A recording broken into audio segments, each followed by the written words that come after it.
Welcome to the Alabaster Bible, an anthology short fiction podcast focused on gothic horror and magical realism. Please be warned that this podcast may address themes that are unsettling or triggering to some listeners. Content warnings will be provided before each episode, and listener discretion is advised. Today's episode is The Briar's Path. This episode contains content warnings for stalking, assault, descriptions of bodily harm, and some elements of body horror. If any of these subjects are triggers for you, please listen with caution. I now invite you to come in, make yourself at home, and listen to the tales of the Alabaster Bible.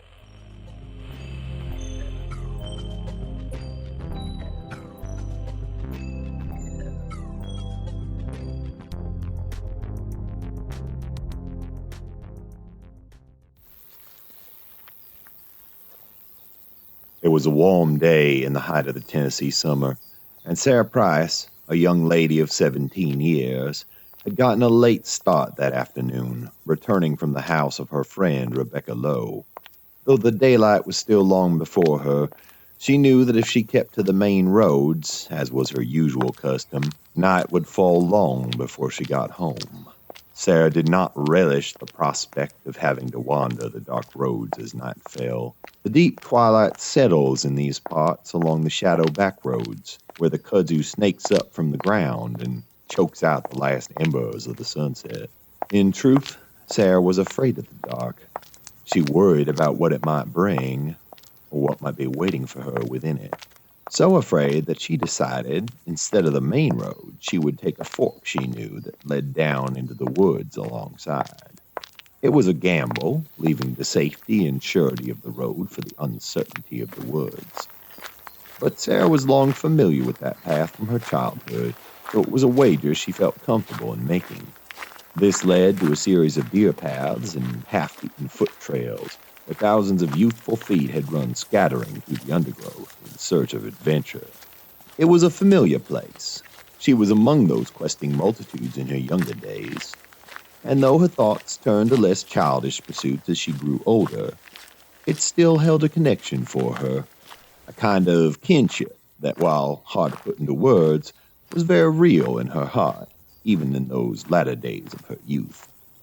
When she reached the point at which she could choose to trudge dutifully along the road or turn off into the untamed wilds, she chose to step off the pavement. Her feet touched the gritty scrabble alongside the road that gradually petered out and became a grassy expanse that rolled like a carpet under the trees. Sarah walked into the woods, and the cool shade was peaceful and pleasant. Grass whispered softly as it brushed her denim-clad legs, and her footsteps were soundless, as if she were floating along the ground. Around her, the sounds of nature were thick, the rustle of small creatures in the underbrush and the constant buzz of all manner of insects.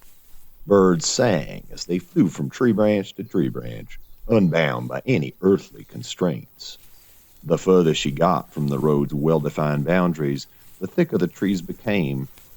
Soon the path had become completely overgrown, and she was pushing through the low brush, moving branches aside with her hands. She moved forward along the faint traces on the ground that her past mind told her would eventually lead her home. As she drew herself deeper into the trees, that background of natural ambiance began to grow faint. Instead of the sounds of birds and squirrels and all sorts of small things, a silence began to fall over the woods like a thick, woolen blanket. This did not surprise Sarah. She knew from her time spent in this place as a child that this was the sound of the deep forest. This was the sound of age, of timelessness. If you listened closely, sometimes you could hear things in between that silence, things that, perhaps, humanity had forgotten long ago, or never known at all. For the briefest of moments, Sarah thought she heard something there. A low, rustling sound that came from further along her path. Something moving in the tall grass. But as soon as she thought this, the sound was gone, and there was nothing but the gentle swish of the breeze. And so she persisted.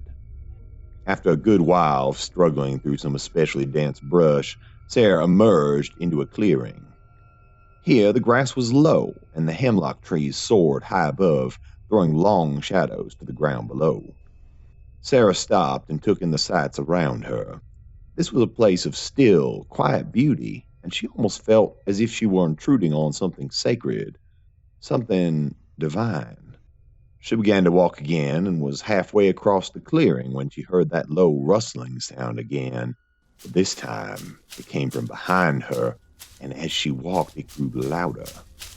The rustling became a shuffling, became a single crack as something heavy snapped a branch beneath its feet, hooves, paws, and then there was only silence. In Sarah's mind, there arose an image of a bear in the woods or a wolf, lean with hunger and searching for anything that would sate its bloodthirst. That feeling faded as soon as it had appeared, for she knew that the bears in these woods were terrified of humans, and she wasn't even sure if wolves lived here. All the same, Sarah's pace quickened as she crossed the clearing. She was no longer staring at the majesty of the hemlocks. Well into the thick of the forest now, Sarah found herself slowing as she was forced to work her way through thicket and bramble, moving aside the nettles and wild blackberries that tangled her way forward. She swore she could hear something behind her, something that existed both on top of and somehow beneath the quiet of the forest. The same rustling, cracking, stumbling sound from before. It sounded like it was moving with her now, following her. Sarah walked faster, picking her way through the thorns of a blackberry plant. There was a sudden start in the brush behind her, and Sarah threw herself forward, her hand catching on the blackberry's thorns. She felt a skittering rip as the flesh tore. The stinging barbs left a ragged line that began to ooze blood almost immediately. Sarah swore and clutched her hand. She wheeled around to see what had startled her. Of course, there was nothing there.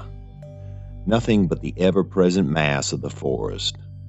Fear was creeping into Sarah's gut, but she was so deep inside now that turning back was no longer an option. She had no choice but to push on through the woods. Sarah dabbed at her hand gingerly with a corner of her shirt. It hurt, but the blood was already congealing and would leave nothing but the fine line of a scar before long. Groaning to herself over her own jumpiness, Sarah continued into the forest, being careful not to snag herself on any more thorns. Behind her, she heard the noise again, the padding noise of something large moving. Sarah did not turn to see if anything was there, but quickened her pace as she moved out of the patch of thorns and further into the trees. She was just out of the reach of the thorns when she heard a snarl behind her. Sarah ran, pushing quickly through the clawing fingers of bushes and stumbling over the tangled mass of falling branches on the ground. Whatever it was real. Whether it was a bear or a wolf or some other thing, it didn't matter. It was right behind her and it was moving fast, closer with every snap of a branch on the ground or thresh of a bush being thrown aside. She did not notice the half-buried tree root until she tripped over it. In a split second, she was in the air, then on the ground. Her face struck a half-buried log. The flesh of her lower lip pulled apart with a tear, and she could taste the warm copper on her tongue. Sarah cried out and fell sideways, clutching her lip. She lay on the ground, and the blood pooled between her fingers, softly dripping to the ground. She knew that this was the end. Whatever thing was chasing her would reach her, and it would be over in a flash of snapping jaws and ripping claws, and there was nothing. Sarah lay there, holding her broken open lip and whimpering, and there was nothing chasing her. There was no creature barreling at her, no animal, nor half-forgotten eldritch being. There was only the sound of her own cries. Sarah picked herself up, her lip on fire. She accidentally brushed it with a fingertip. When she was steady on her feet again, she began to walk. And so, she persisted. It wasn't clear when it happened, But at some point, Sarah became aware of the fact that her lip was no longer throbbing. She cautiously touched a finger to where it had split. Maybe she'd imagined the extent of the damage before, because underneath the caked residue of dried blood, she could feel no injury, only the rough texture of skin that felt like scar tissue. Sarah looked at the back of her hand where the brambles had torn at her. Maybe she had imagined that too. There was no more blood. The back of her hand showed only faint lines running ragged, their texture at odds with the skin around them. She stopped walking and looked around. Behind, there was nothing but the soft green of the brush. Ahead, the woods opened up into a patch of marshland that surrounded a brook that cut a winding path through this part of the forest. Sarah had been here as a child, but she had never gone out into the marsh. Going through would be to risk getting caught up in the mire and drowning. Instead, she would skirt along the edge until she reached a point where the brook ended, and there was a clear way around. She made her way down the gentle slope that led to the marshy ground that surrounded the brook, and Sarah was again taken with the beauty around her. It was late into the afternoon now, and the sun was starting to kiss the edges of the sky, filling it with a rich golden light. The terror she had felt had been a product of that reptile part of her brain, a sliver of the unconscious that still saw fear in every twitching shadow and moving piece of grass. The glory of the scene below her chased those flickering thoughts from her mind, leaving behind a pure exaltation that filled her very soul. The words natural beauty? That seemed a hollow and meaningless way of describing such a sight. It was a splendor unmatched by any she had seen before, and it was almost worth the fear she had endured to come to this point. Almost. Behind her, she heard the thing that pursued her, and the pit of raw terror in her stomach came alive and told her to run. Run, you fool, if you value your life! She nearly fell as she hurried down the embankment to the marsh, but Sarah kept her footing. Ignoring all caution, she barreled straight through the grassy scrub and into the wetlands. Her feet sank into the mud, and she was forced to slow, fighting with the very earth beneath her as her feet stuck, came unglued, and stuck again. It was still there. She could practically feel its breath on her neck, could hear its murmured snarl and the sound of its feet in the mud. Feet, because she knew that it did not have hooves, nor paws, but feet. She pushed herself through the mire, her clothes caking in the thick swamp mud, and her nose filling with the rotten egg stench of organic decay. The brook was ahead, and if she continued, she would soon be lost in water that went over her head. The water was dirty and filled with debris and contained sucking mud that would pull her down and hold her. She would be forced to breathe in the fetid water, and then she wouldn't know anything anymore. Hoping desperately for any way out, Sarah screamed.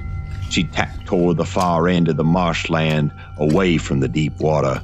She was moving on pure instinct, hoping beyond all reason that her faint memories would guide her to safety. There was a soft squelch as the thing plodded in the mud of the marsh. It let out a deep, heavy sigh, what could only be described as longing as it scented her. And in the throes of terror, Sarah could not help but envision what would happen when it finally decided to strike. Sarah felt a change in the ground below her. One of her feet had come up out of the mud and come down to find solid purchase. Her next 2 steps found their mark on the earth below, then 3, then 4, then she was moving into a run again. Running over the tufts of scrub grass that grew in the marsh, running toward where the trees came back in to surround her, running over the leaf-matted ground, jumping over the low branches and tripping roots, running, stumbling, falling, something digging into her side, feeling her flesh give way, a warm pool that soaked into her shirt. Sarah's head collided with a rock, and everything went black. As she opened her eyes and struggled to her feet, she knew that she was not dying. The sun was low on the horizon now, just barely visible above the tree line. The scattering rays of gold would normally be a sight of beauty, but instead filled her with an indescribable dread. She did not know why she had been left alive, but she felt that if she were still in these woods after dark, her pursuer would decide differently. Her hand went to her side where the burning wet gash had been torn. She found nothing there. The skin was unbroken, and only a spider web of scar tissue remained in its place. But it had not simply been in her mind, for her shirt was ripped and crusted in dried blood. Her head ached, but there was no sign of injury. Looking down, she saw the rock splattered with a rust-red stain, and wondered why she was even still alive. It didn't matter why. She had to keep moving. She knew she was close to the end now, but if she stopped for even a moment, she would be caught by darkness, and then her life would be forfeit. She was aching and alone, feeling ready to give up and simply lie down. But she had to keep going. She could not let that thing behind her win, could not let that inhuman monster take her. And so, she persisted. Sarah didn't even bother to think about the beast that was following her now. She knew it was there. She could hear it padding through the dense thicket and tossing aside branches and snarling at her. She didn't turn, just kept her eyes focused ahead as she walked away from the marshland and towards the border of the woods. The edge of the marshland was all bramble and vines and dense, low-slung trees that blocked the view to the other side. Sarah searched along the base of it until she found what she was looking for. Sometime in the distant past, small animals had begun to use a particular spot to travel through the brush, leaving a tunnel through the undergrowth that led to the other side. She remembered it from her childhood, and she thanked whatever God was watching over her now that it was still there. Down on her hands and knees, Sarah began to crawl along the path, paying no heed to the twigs and burrs that stuck in her hands and scratched at her face. She heard the parting of the leaves behind her, and she pushed herself forward, knowing that the beast was once again moving toward her. It was touching her now, a hand brushing the bottom of her shoe. She didn't know why, but she knew it was not a paw nor a claw, but a hand. And it was toying with her, because if it truly wanted, it could seize her and drag her all the way back. But it was playing with her, letting her build up that hope of escape before finally snatching it away for good. Her fear fed it. Her fear sustained it. And yet, she could not help but be afraid. Sarah dug her knees into the ground and pushed herself forward, and out the other side of the tunnel, emerging into the deep woods once again. Towering in front of her was something she did not remember from her childhood. A great elm tree, easily 5 feet around the trunk and 100 feet tall. Somehow, it had been spared by the blight that had killed so many of its kin nearly 100 years before. This tree was a survivor, just like her. Sarah didn't know why she had that thought, but it was true. And if she wanted it to remain true, she had to press on, to take those final few steps that would lead her down the hill to the old stone wall. On the other side of the wall, she would be out of the woods and onto the road that led to home. And she knew somehow that the thing behind her was bound to these woods. If she left, it could not follow. He could not follow. Sarah knew with a certainty that this was the correct way to address this thing. It had feet and hands, and it was a he that was and was not a man all at once.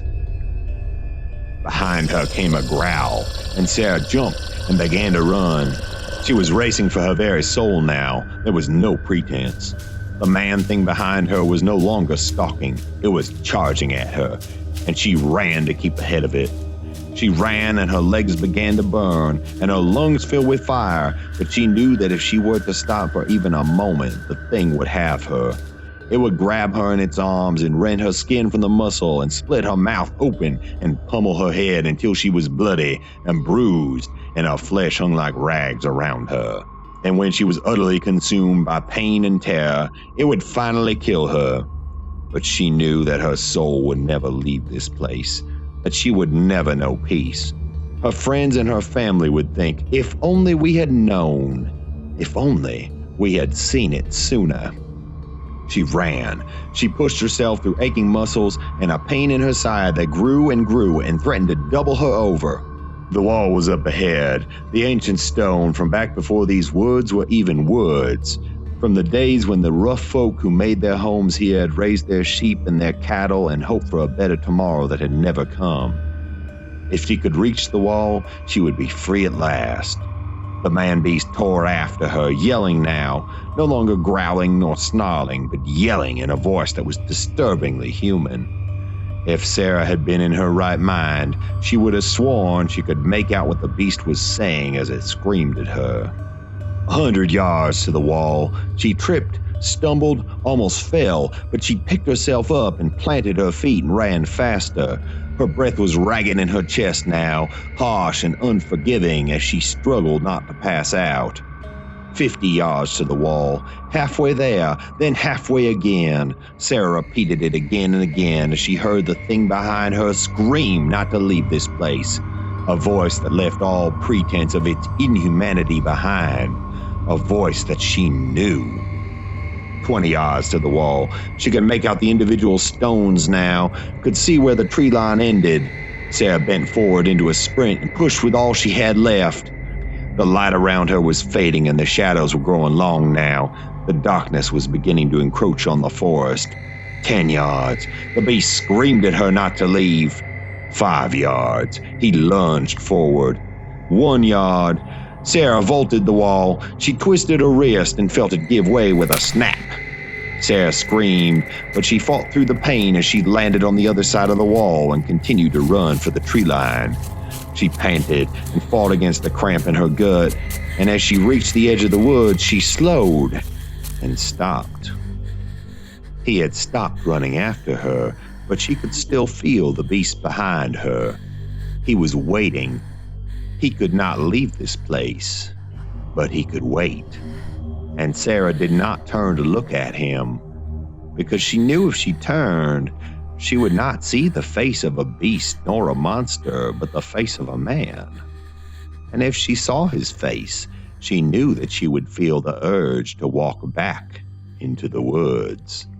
So she walked onward, and as she walked, she found that her wrist no longer hurt, and she wondered if perhaps she had only twisted it. But she had heard it break, and Sarah knew that in the years to come, she would find her wrist growing sore on days when it was cold or damp. Behind her, the man was still staring at her.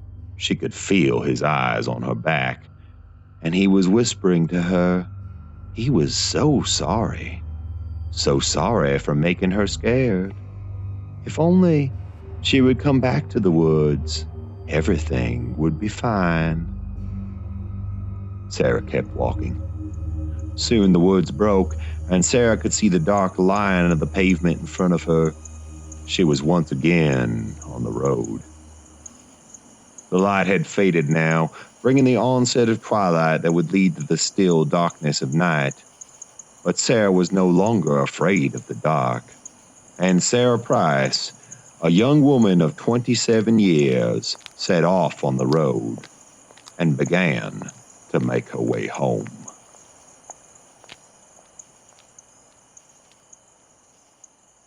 My listeners, it fills my heart that y'all would sit and listen to my tale, but I'm afraid that the hour grows late, and our time together must soon come to an end. If you must call me by a name, my name is August. It is not a name I was given, but rather one that I chose for myself. I hope that you decide to come by again someday, for my life has been a long one, and I have many tales left to tell.